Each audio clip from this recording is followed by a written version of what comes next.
యేసు గొర్రెల కాపరని రాశారు. మీకు రాసిందే కదా కావాలి. దాని అర్థం, దాని భావం, దాని లోతు ఇవేం అక్కర్లేదు కదా. యేసు ప్రభు వారు ఏం చేశారని రాశారు బైబిల్లో? గొర్రెల కాపరి అని రాశారు. అవునా కదా? ఇప్పుడు ఏం చెప్పాలి ప్రసంగం? ఆ వాక్యం చెప్పేటప్పుడు మోషే గొర్రెలు కాసుకున్నాడు, దావీదు గొర్రెలు కాశాడు, అబ్రహాం గారికి గొర్రెలు ఉన్నాయి, లోతు గారికి గొర్రెలు ఉన్నాయి.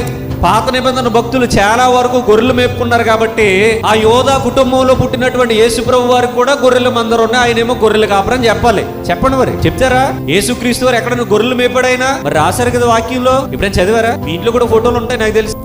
ఎవరో ఒకరు క్యాలెండర్ ఇస్తారుగా, క్యాలెండర్లో వాళ్ళు అదే ముద్రిస్తారు. మెడ మీద గొర్రె, భుజాన్నో గొర్రె, ఆ చేతిలో గొర్రె, ఈ చేతిలో గొర్రె, ఉరుచుట్లో గొర్రెలు, అవి వెళ్ళి పచ్చగడ్డి మేస్తా ఉంటాయి. మరి గొర్రెలు కాపరంటే అర్థం అదే కదా. మరి రాశారు కాబట్టి ముగ్గురు దేవుళ్ళని ఒకడు, నలుగురు దేవుళ్ళని ఒకడు, ఐదుగురు అని ఒకరు, పరలోక తల్లిని ఒకరు ఇలాగా మాట్లాడుతూ ఉన్నారు కదా.